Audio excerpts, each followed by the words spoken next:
Assalamu alaikum students. Hope for best of your health and iman. Today's topic is endocytosis and exocytosis. Transport का chapter हमने start किया है, मतलब topic के transport जो है वो किस तरह से होती है सेल में।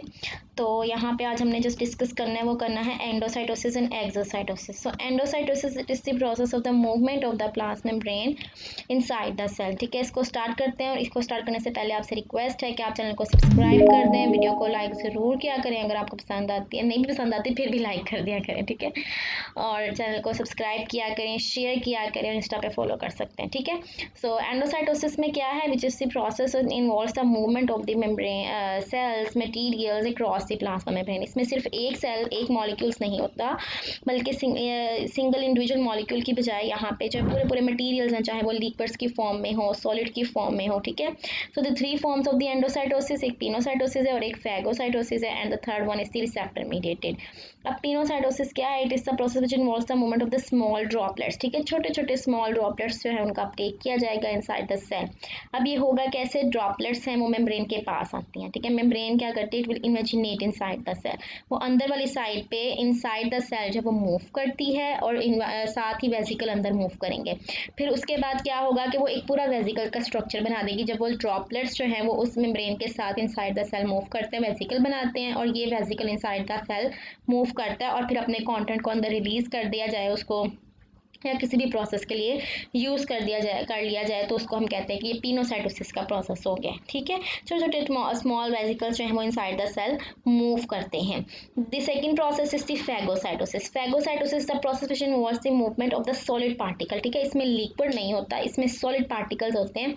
सॉलिड पार्टिकल्स को जो है वो ऐसे ही मेम्ब्रेन इमेजिनेट करती है inside the cell. Solid particle जो है वो सेल के अंदर मूव करते हैं। यहाँ पे जो एक चीज़ नहीं है वो ये कि फैगोलाइसोसोम बनता है। फैगोलाइसोसोम एक्चुअल में है क्या? वो ये है कि जो सॉलिड पार्टिकल है वो मेम्ब्रेन ने उसको सराउंड किया है, वेसिकल बनाया, और वो वेसिकल इनसाइड द सेल आ गया। ठीक है, उसके बाद जो लाइसोसोम है, ये कोई भी और ऑर्गेनेल्स जो इस तरह का प्रोसेस कर सकें, डाइजेशन कर सकें मटेरियल की, वो उसके साथ कंबाइन करते हैं, कंबाइन करके फैगोलाइसोसोम बनाते हैं।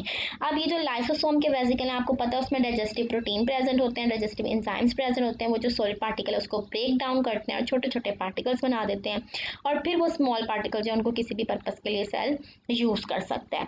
The third method is receptor mediated endocytosis. Receptor mediated endocytosis में ये होता है कि मेम्ब्रेन के ऊपर रिसेप्टर अटैच होते हैं।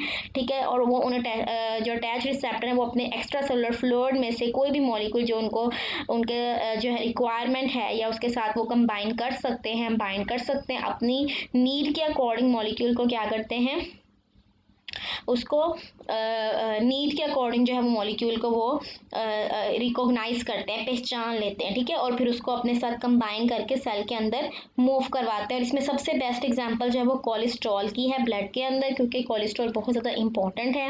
ये सिर्फ अपने रिसेप्टर के साथ ही ब्लड के अंदर मूव कर सकता है।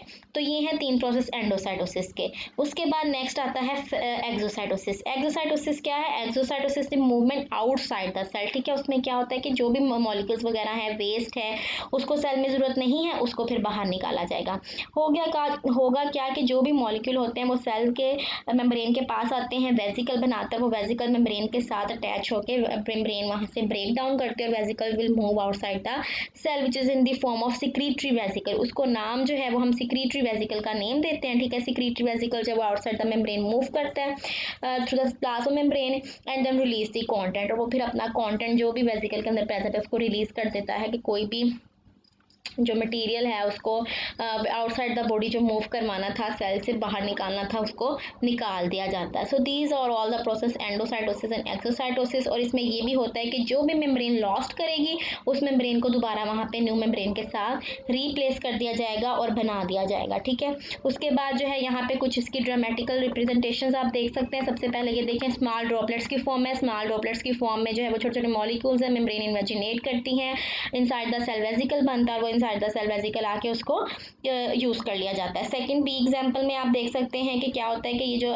सॉलिड की फॉर्म में आया है, सॉलिड की फॉर्म में वही वेसिकल बनता है, मेम्ब्रेन इन्वेजिनेट करती है, वेसिकल के साथ ही येलो वन जो है ये लाइसोसोम है, ये भी कंबाइन करेगा। जब ये भी कंबाइन करेगा तो फैगोलाइसोसोम बन जाएगा। ये जब फैगोलाइसोसोम बनेगा, डाइजेशन होगी और उसके बाद इसको आउटसाइड द सेल जो है वो मूव करवा दिया जाएगा। ये साथ ही एक्सोसाइटोसिस भी हो जाती है और एंडोसाइटोसिस भी।